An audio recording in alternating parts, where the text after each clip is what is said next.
You?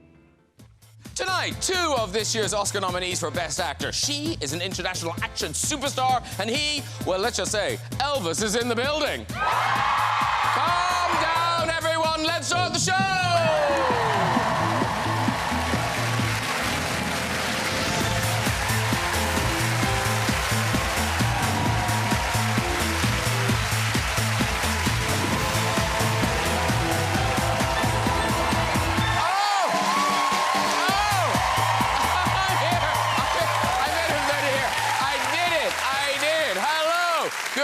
You are all so welcome to the show. We have got some great guests for you tonight. Actors, dancers, singers. Basically the only 3 professions that aren't on strike right now. On Wednesday, it was the turn of the teachers. There they are. Apparently, they stopped at 3 o'clock on the dot. Well, otherwise, it's just their own time they're wasting. And in royal news, supporters of Prince Andrew, right, tried to prove he couldn't have had sex in a bath with the woman who sued him because the bath wasn't big enough. So you ask yourself, well, how? How did they prove the bath wasn't big enough for 2 people? Well, what they did was they took a photograph of the bath with 2 people in it. I'm not making this up. You know it's Andrew because he's down the tap end. He's a gentleman. This was a good idea. I tell you who probably was. It was probably the same person who told Andrew, go on, do that interview with Emily Maitlis. What's the worst that can happen, hey? Hey, let's get some guests on! Later, we'll have music from breakout singing star Mimi Webb. But first, he's the head of the UK's hottest dance troupe diversity. It's Ashley Banjo!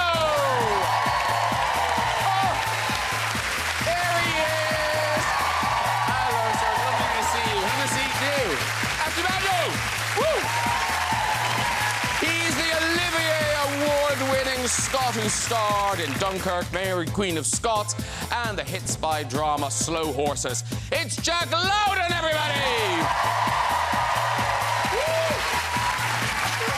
Hello. You ready? There you go. He's gone from teen heartthrob to a Hollywood star, now hoping for Oscar glory for his turn as the king in Baz Luhrmann's Elvis. It's Austin Butler, everybody!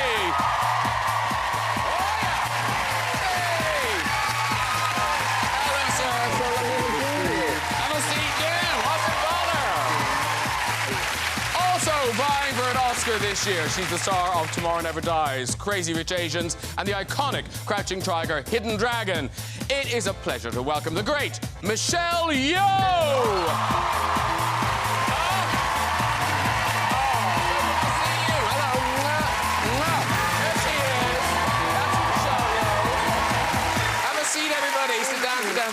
Sit down. Oh, lovely to see you all. Now, Ashley, you've been on the show before, but never the sofa. No, the first time on the sofa. We're all close. OK, yeah, OK. Back off. And, but it's the first time welcome to everybody else. Yeah. Jack, Austin, Michelle. But presumably, Austin and Michelle, have you been meeting each other at all the kind of award shows and get-togethers and things like that? I keep seeing him on the stage. I see Elvis, oh my God, it's Austin. Oh, so is this the first time meeting? It's the first time we're meeting. Oh, yeah. Well, you'll have to say hello at the Oscars now that you know each other. Well, yes, hopefully we say hello. Yeah. We'll do more than that, right? Yeah. Well, no, because... God, you're good. Okay. We've got a good audience here.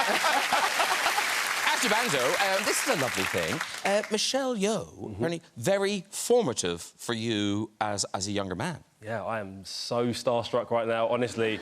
Like, Crouching Tiger, Hidden Dragon was one of my favourite movies growing up, if not my favourite movie, and it got me in trouble so much because me and my brother used to try and float around the front room and we broke everything trying to imitate that movie. But honestly, just my love of the choreography and the sequences and the sort of just the movement quality in general. Obviously, even though I'm a dancer, it translated to me, and it was hugely inspiring. So it's a pleasure to meet you, honestly. Well, So happy to hear. the nation thanks you. And Austin, because of being in Elvis, presumably you can never go on a dance floor again because people will just be, here he goes, have a look. Yeah, I watch a lot when dance floors are happening. You'll get past it, though. You'll get back on a dance floor, won't you? Well, I mean, I'm going to take some lessons with you, and then I'll do a couple different dance moves. I want some lessons with you. I never danced before. I was so self-conscious. So it's opened up a lot. Now I find a lot of joy when I listen to music in a way that I didn't before. Okay. Yeah. So if you're alone, do you dance? Yeah. Okay. Yeah. Good. That's we're happy. Or if I'm at a party where nobody has cell phones. Ah. That's where I'll dance. One of those good parties.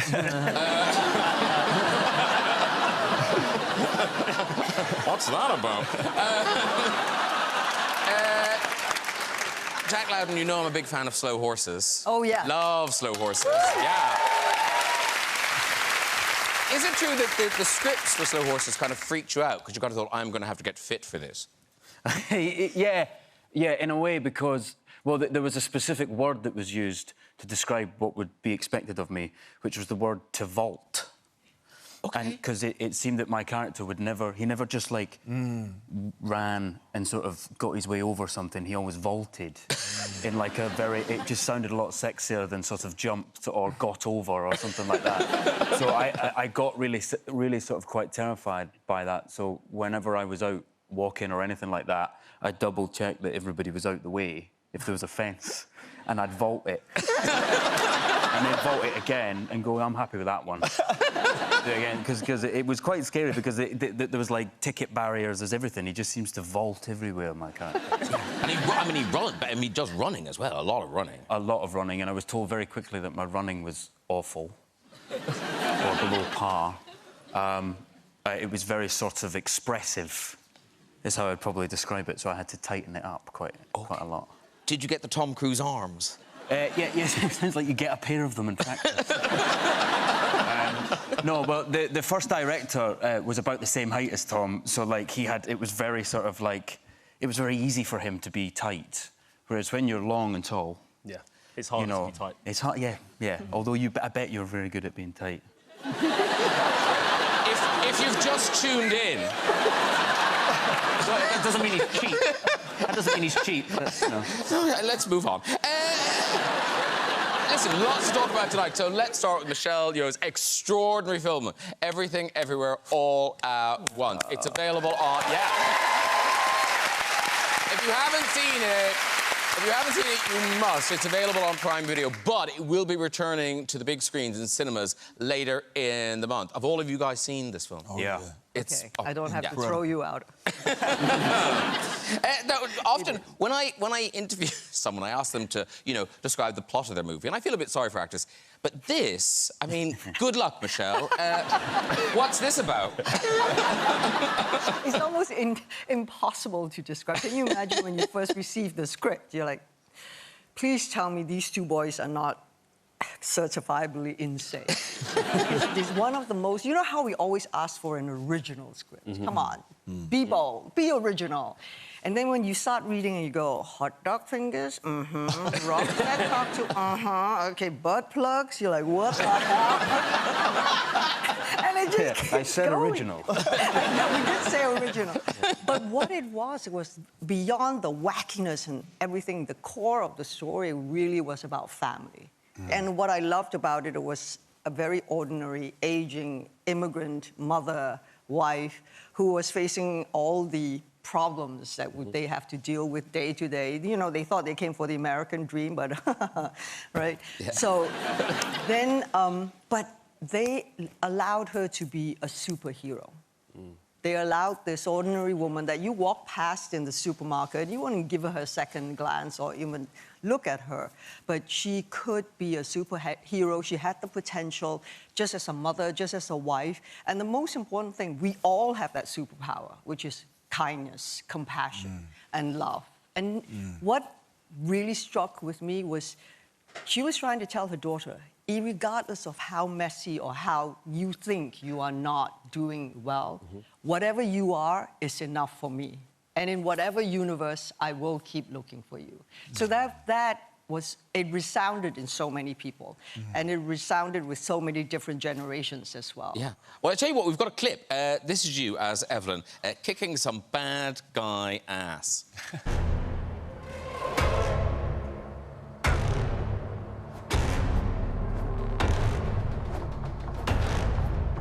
Go.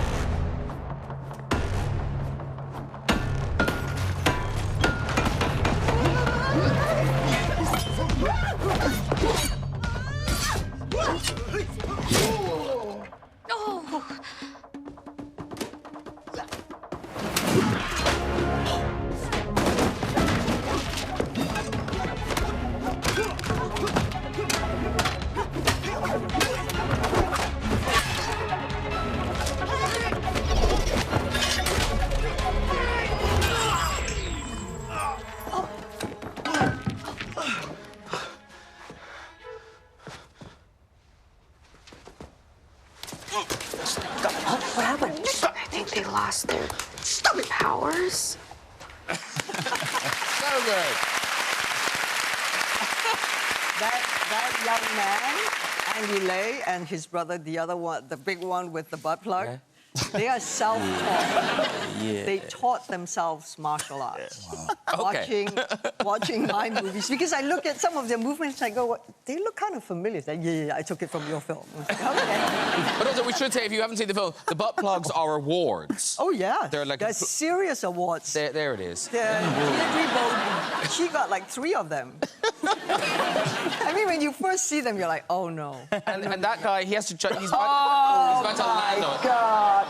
We're not seeing the next bit. I lost it that day. I was on the ground. I was like, I can't believe I've spent my years training as what I thought to be a good actor, and this is what I end up with. Being upstaged by butt plugs. I had to pull them out, okay?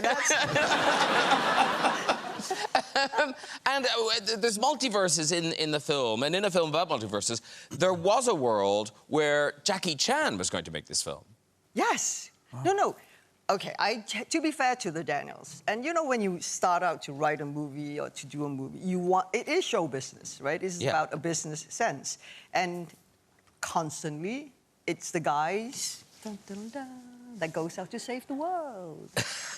And then as you get older and the roles get smaller, the boxes get tighter. So they did. They went to China to meet with Jackie, and, you know, Jackie texted me and said, you know, congratulations for your movie, but did you know your boys came to see me first? I'm like, That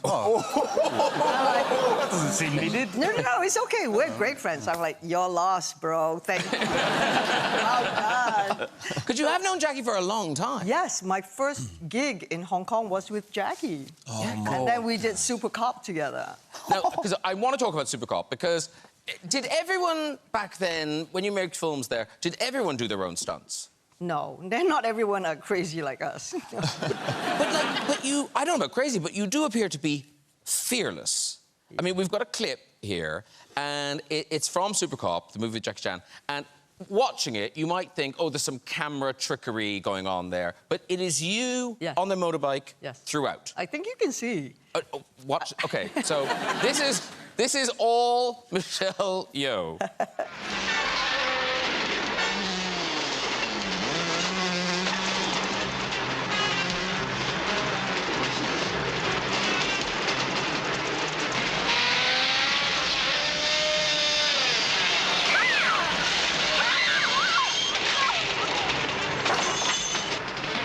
I mean...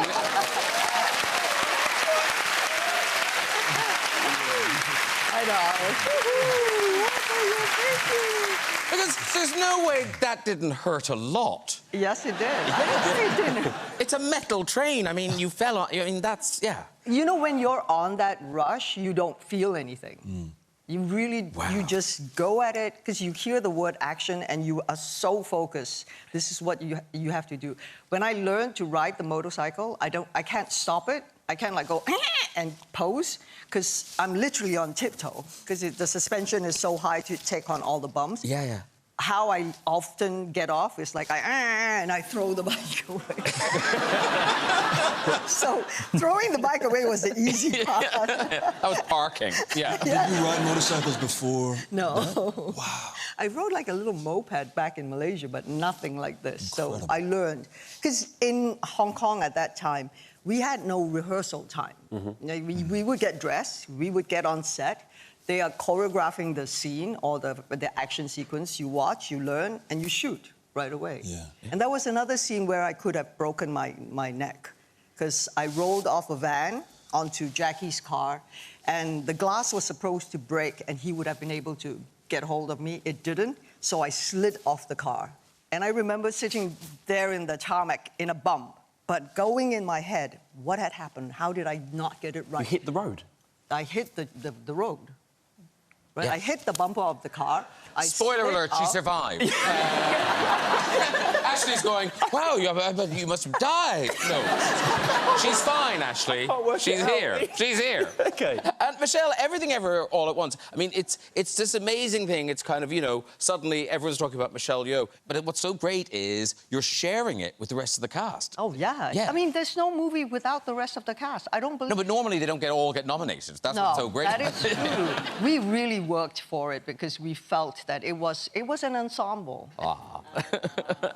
It's like there's no joy without Raymond and, you know, and my hot dog lover, Jamie. You know? Perfect family. What can I say? If you were to win, will you get butt plug in your acceptance speech? Like, because I don't think that'll ever I won't butt plug myself. I might butt plug the I remember to do that. Well, I'm so glad the movie's found an audience. Everything, Everywhere, All at Once. And Michelle, good luck at the Oscars. Yeah. Thank you. And you too. Woo-hoo.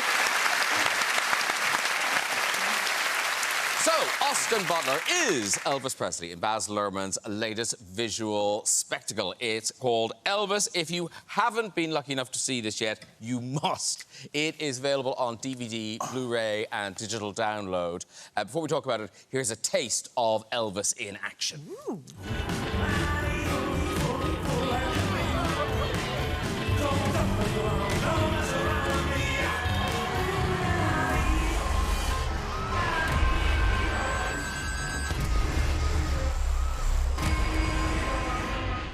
Now would be a good time to get back into the car.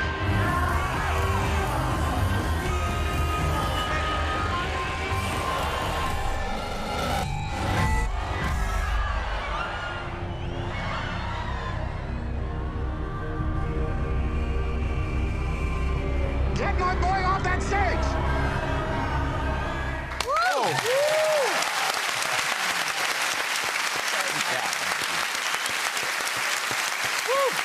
You guys you've seen this, definitely, haven't you? Yeah, it's just insane. Yeah. I haven't seen I just fast forward to Austin.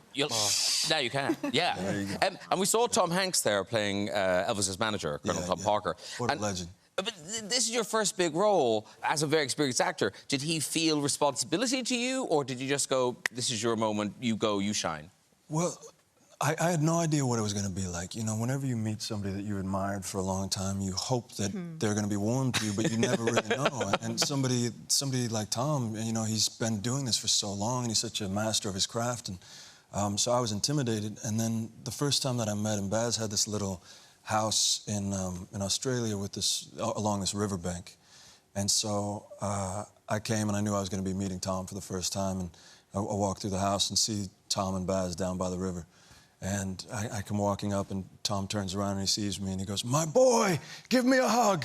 And he gives me the biggest bear hug. Oh, my God. And then Baz said, "You know, let me give you guys a moment." And so Baz went into the house, and Tom and I just talked for so long. And at one point he said, "You know, I was at the studio earlier today, and I was choosing which doors I was going to throw up outside of for the first couple weeks." And I said, "Well, why, are you nervous?" And he goes, "Oh, yeah, I'm so nervous."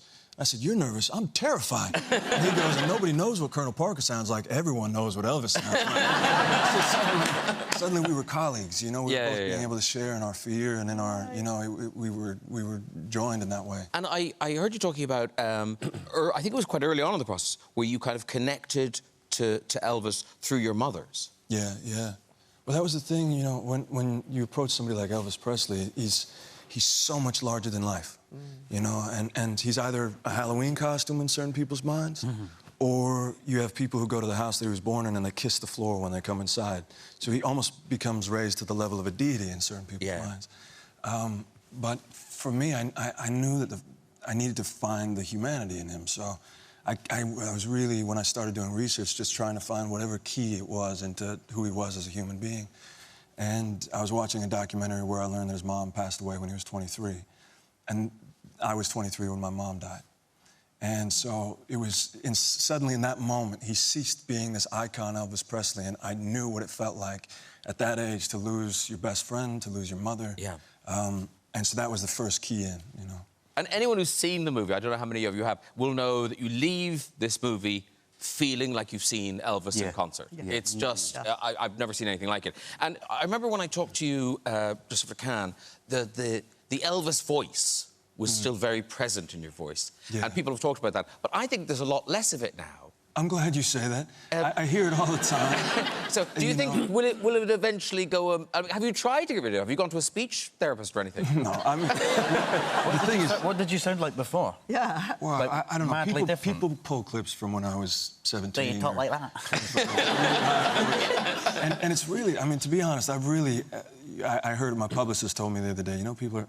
I try to stay off social media, so my publicist told me, you know, people are talking about your voice and these sorts of things, and it really made me self-conscious for a second, because I thought, am I being phony? Is this not my voice? And then I thought, no, I'd have to think consciously to not talk how I am right now.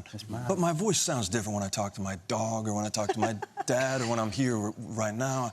You know, we all have different bits of ourselves that we're releasing. But when I was really questioning it, I thought, okay, for one thing, I'm older now.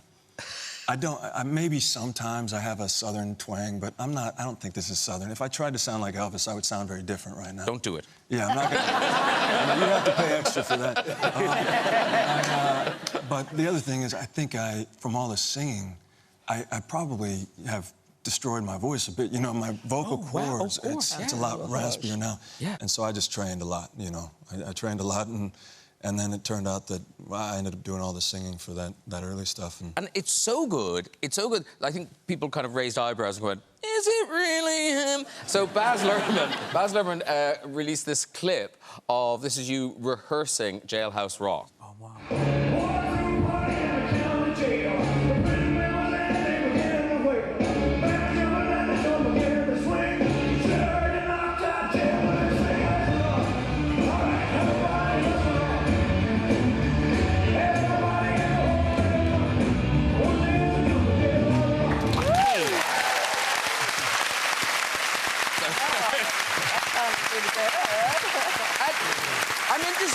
I'm interested in that moment. So, is that you kind of just channeling Elvis, or how studied is that? Like, you know, even things like the microphone lead and stuff. Is that all watching footage? Yeah, it's that really tricky. I often call it a tightrope, because you can fall either way.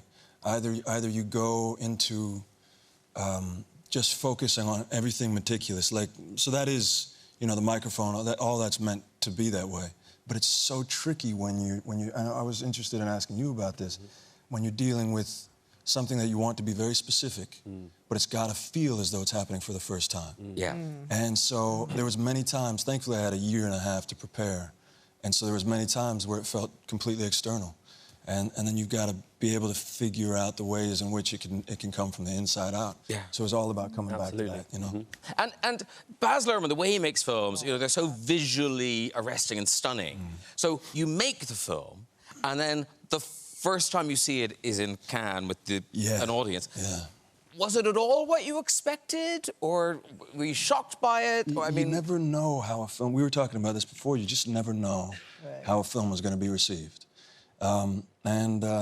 And so I had no idea. And Baz told me early on, you know, you can never predict the outcome, but what we can do is relish in the process. So the entire time, we just tried to keep our mind off of the fact that anybody would ever see the film, and instead just go for truth every day and just give everything that you had at every moment. And, but then there's that moment where you're sitting in the theater and you go, oh, God, we're going to watch this with everybody, and you just hope that you captured something. Yeah. And everybody else had seen it, but I waited for Cannes.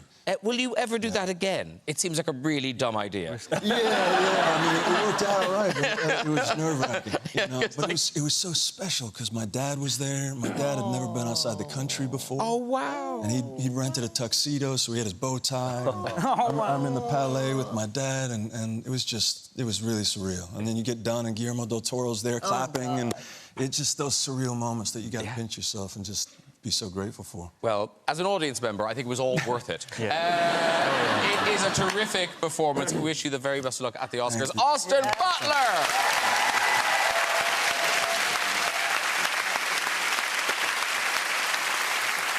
Moving on to Mr. Jack Loudon. Jack brings us The Gold. It kicks off Sunday, the 12th of February at 9 o'clock on BBC One and iPlayer. So this is a true story from the 80s. Yes. So who do you play? What's the whole show about? So it's 1983. It's a true story about the Brinks Mat robbery, which at that time was the biggest robbery in world history in 1983. And basically, it was 6 guys in a van went into a warehouse, Heathrow, just outside London, and they thought, although this has been disputed, but they thought they were going to get £3 million in pesetas. What are pesetas? Pesetas is what the Spanish used to have before the European Union. Okay. And then... What does it translate into, 3 million? 3 million pesetas? I don't know. You know, It was worth stealing. It's really... It was worth hiring a van and driving to Heathrow. Yeah. This is going to make what they actually found, like, it's reduced it somewhat. But what they actually found was 3 tons of pure gold bullion, which was then had a street value of 26 million sterling. Now that's worth stealing. Now that, yeah. Michelle's in the van now. OK. Hanging outside the van. But this isn't a spoiler, because it says it right at the beginning of the show, that it was so much gold that lots of it is still kind of in circulation. If you buy gold, it's still there. Yeah, it's that much gold that they reckon that if you bought a piece of jewellery after 1983, the chances are it would have a piece of this gold in it. Because, and that's what the drama's about, is how they then sort of smelted down the gold, washed the gold, and the sort of tentacles that it spread all the way through London. And who are you? I play a character called Kenny Noy, who was what's called a fence, which is not something you vault over. Good callback. Yeah. Remember the vaulting? Yeah, great. Not the safe vault. It's the... Another vault. Oh, nice. Oh, my God. It's like a multiverse. Something to do with butt plugs. No. But yeah, no. So a fence is someone who takes stolen goods and sort of turns it into cash, and so that's who I play, the guy that did that. Yeah. And one of the things I really enjoyed about it is that, yes, it's about the crime, but it's also about the justice system and how differently it treats different people. Ooh. Yeah, it was sort of hailed as one of the first major times that blue-collar criminals worked with white-collar criminals. And because it was the 1980s, and I'm told that the 1980s was a daft era. Don't look at me. I don't know. What would I know about it, Jack? You were in the van? But yeah, it was like a time of sort of everything got a little bit ridiculous. The hair, the clothes, deregulation in the city, all the usual kind of stuff. And so it was a very free time, and sort of anybody could make it. It was believed that. And so this is a look at, even in the criminal world, how that was crossed over into the legitimate world. And so you have a lot of sort of lawyers, and the Docklands in London are believed to be mainly funded by the cash that came from the Brinks, all those high-rise flats. So if you live in one of them, think twice. Well, I'll tell you what, we've got a clip from episode 1, and this is you being approached by the robbers to help get rid of the gold. She's crazy, Mickey. It's our school. We can do it ourselves. How? How would you do it? Well, we're all villains. We all know fences. Oh, yeah? Who do you know who could handle that? A bloke in Basildon, he's got a pawn shop. He owes me a favour.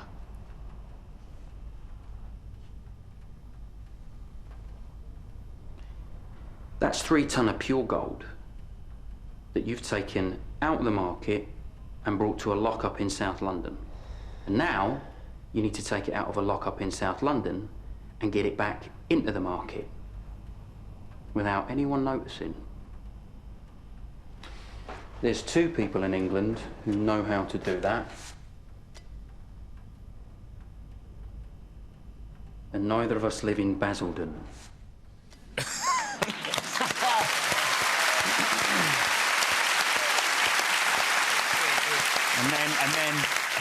And then there's a butt plug. Yeah. I'm sending you one. Oh, please. And your accent there's great, and I think we nearly always hear you speak in a version of an English accent. Do you ever get to use your Scottish accent? No, I very rarely... I very rarely get to use it. And it's not because I want to be Scottish and things, it's just because I want to use my own accent. And I just think you can tap into your, you know, your creativity a lot quicker in your own accent. And I just sort of... but even in real life, I don't... Even, like, when I'm down here, I don't use it as much. And, you know, I've actually gotten bored of having to repeat myself, so I sort of... when I go into a shop now, I purposely try to say... I'll say something purposely whimsical at first. So I'll go in and I'll go, which way does the wind blow? And they'll go, what? And I go, do you do oat milk? And I just sort of, like, see what I can get away with, because they're never going to understand. But yeah, I don't get to use it enough, and it is a nice accent. So here you are. So Borders Boy makes good, but you don't come from a show business family. Your parents, we must be good about it because they're here. I think your parents are here. Where? Oh, there they are. Hello. Don't worry. Don't worry. We're just saying hello. We're just saying hello. So, Mr. Loudon worked in a bank, I think? Mr. Loudon worked in a bank. Yeah. And then your mom... It's unclear what your mom did. Yes, in Hong Kong. But did your mom work in a zoo? Not in Hong Kong, right? Not in Hong Kong. My mum did multiple jobs, yeah, and at one point she worked in Edinburgh Zoo. OK. Ooh. And what did you think she did in Edinburgh Zoo? So, so there was this... So my mum worked in Edinburgh Zoo and she was an animal handler. So that's what we were told, me and my brother, when we were youngsters, animal handler, and it sounded very sort of really cool and sort of sexy and sort of Steve Irwin-y. And so my dad took me and my brother there one day, and we thought we were going to see my mum there, you know, sort of like wrangling a lion and, you know, feeding a penguin or two. And we walked past this little table where there was this person in a rhino costume. What is a rhino costume? A rhino, like rhino. Rhino. Sorry, yes. See, that's the accent thing. Okay. in a rhinoceros costume, and she... no, I'm joking. And it was a table, and it was this person going, save the rhino. Save the rhino, handing out things, save the rhino. And we were like that, and then my dad went, there's your mum there. I was like, what? And she went, and you heard behind this big rhino thing, she went, hiya, boys. This big daft rhino. Yeah. And Ashley, now, here's the thing. Your mom is your manager. Oh, wow. Yeah. Oh, my God. She manages... I like the way everyone went, oh, my God. Yeah, she manages... I was a badass. The whole of diversity, yeah. Wow. The whole thing? The whole thing, yeah. Wow. She's scary. Wow. Yeah. And does she go on tour with you? She goes on tour. She goes on tour. She's at all the performances, and it is because she was also my first dance teacher as well. So she still comes off, and we could be doing anything. We performed at the Queen's Platinum Jubilee, and she'll come off and she'll pat you on the back and go, "Well done." Timing was out, but well done. Even now, and it's like I trust her more than anybody. OK. Yeah. And Michelle, your mom, she sounds formidable. So I love this story. So you graduate from dance school, you go home to Malaysia, and what has your mother done? So as I got home for the holidays and I was planning to go back to England, then she suddenly looped into this whole thing about, oh, you know, you should go on stage more and you should do this because now you're 21, and when you're not 21 anymore, there are things you can do. And I'm thinking, what on earth is she on about? And then the next thing I knew was my brother. She looped my brother into doing it. She said, yeah, you should try it out. I'm like, what are you guys? She had entered me for Miss Malaysia. Wow. He actually signed the form, so technically I'm not legit. but you would think, oh, terrible thing to do. You won.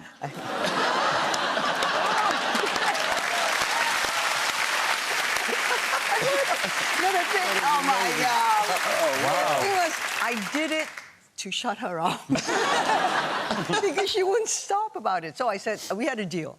If I do this, you are never going to do something like this again. Yeah. And what age were you when she insisted on coming on a date with you? Oh. Now you have to remember, they're very... Moms are very protective, right? For all the right reasons. So, she always went on a date. Oh, always? Oh, always. Until I went to England to study. I don't know why she even let me go to England. So when we go on dates, she literally will sit, I'll be here, the guy was here, and, you know, we're 17 or whatever. So one time I was sitting like this, and I suddenly realized, why are there two hands on my leg? So it was his hand on my mom's hand. Whoa. I know, I was like, he was holding the hand he thought was mine. And then I looked at him and go like, excuse me, guys, what's going on? That's my mom for you. She's Didn't you have a adorable. similar thing, Austin, on date? No, you do Yeah, that. my mom was protective, but what she did is she held your my hand. very first kiss, actually. Oh, no. Happened in a movie theater.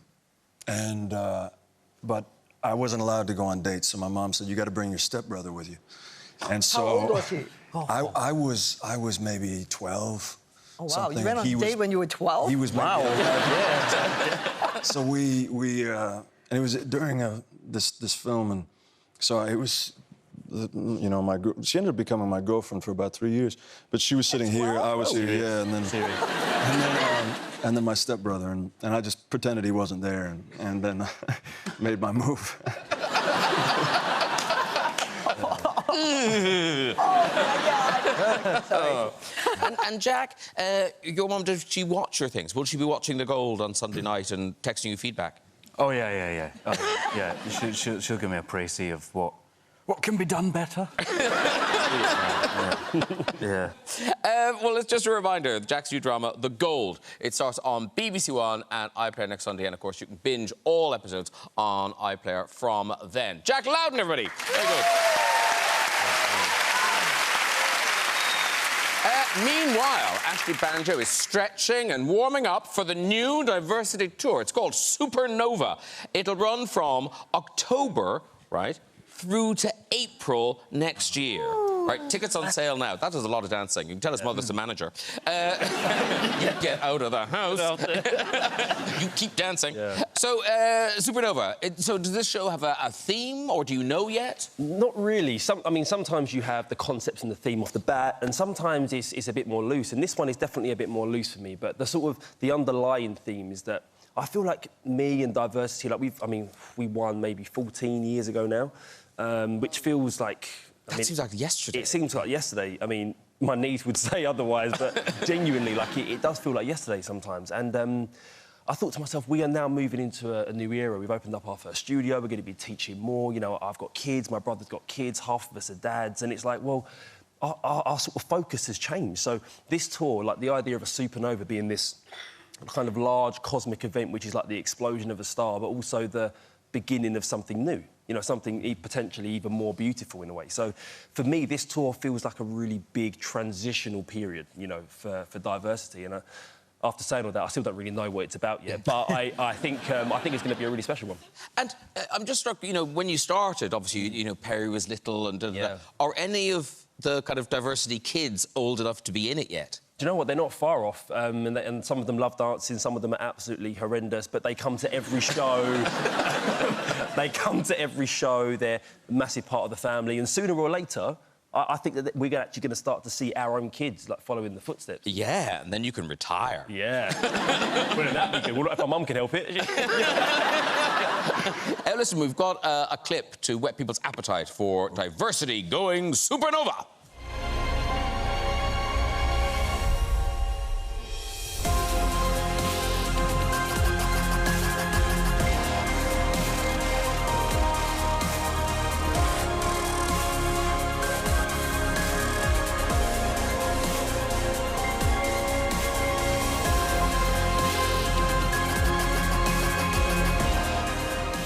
Crowd went wild.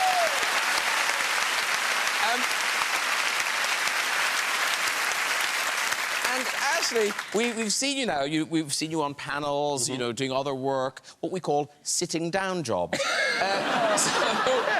Are you embracing the sitting down jobs, or have you got an exit strategy, I suppose? I realised this recently that the recent jobs that I'm doing, they are all sitting down. Nice, isn't it? Apart from this tour, yeah, literally. But so I suppose a tour that's like 90 shows long, it genuinely is frightening. So I would just advise anybody, if you do buy tickets, just come to the earlier shows, and then the later ones, they probably won't be worth coming to. Yeah. Can you give us a taste of your dancing now? Give you a taste? Yeah. Do you know what? Can I say something? I really want to learn that sidewinder move that you did in that clip. Oh. Can you show me it? Can you show me the move? I saw it, and I was like, what is that footwork? You like going side to side, and I was like, if I can learn that from you, that would be... Oh, jeez. But you got the shoes for it. So, I mean, I can try to... Right, here we go. Tim, there's a step there. There's a step. I mean, it's been a long time. It's been a long time. Boots are hard to do it in, but, I mean, you'll be better. You got the shoes. But essentially, it's to the side. Oh. See, it's hard on heels, because you always lose balance. Okay. But essentially, it's... Oh. Yeah. Beautiful. You just launch that on. Poetry in motion. Nice. That's going to be in the show. That's cool. Nice one. That's gonna be on the tour. I know. If you want to see that move and others, go see Diversity on tour in Supernova. Let's go. Starting in October. Ashley Banjo, everybody. And Austin Butler. Thank you very much for that. Right, time for music. This breakout pop star is up for Best New Artist at the Brit Awards next week. Here performing her current single, Red Flags, it is Mimi Webb.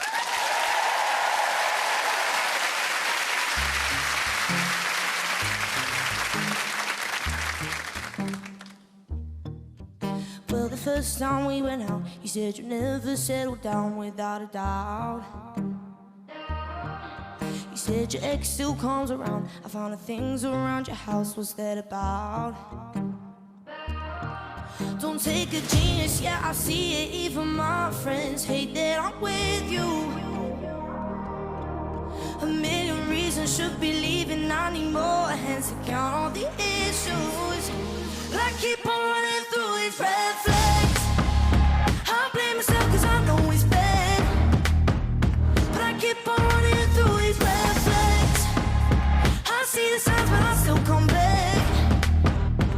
Keep on running through the way I'm touching my body, yeah. Listen to nobody, yeah. Nobody can stop me. I keep on running through these red flags. I see the signs but I still come back. So I keep on running. Living at your parents' place, said you never move away, guess that's okay. The dinner bill I had to pay, cause with you I like the taste, just keep the change. Don't take a chance, yeah, I see it. Even my friends hate that I'm with you. A million reasons should be leaving. I need more hands to count all the issues. I keep on running through these red flags. I blame myself cause I know it's bad, but I keep on running through these red flags. I see the signs but I still come back.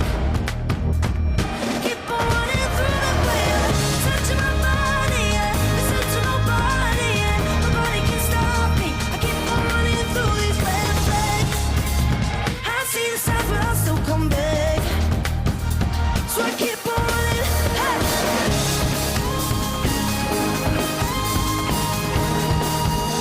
So I keep on running through these red flags.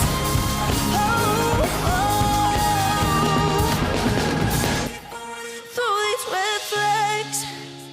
I blame myself cause I know it's bad, but I keep on running through these red flags. I see the signs but I still come back. I keep on running through the way you're touching my body, yeah. You said to nobody and nobody can stop me. Keep on running through these red flags.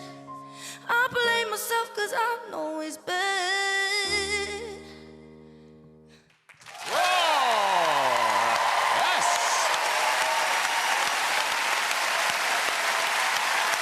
Mimi Webb, everybody!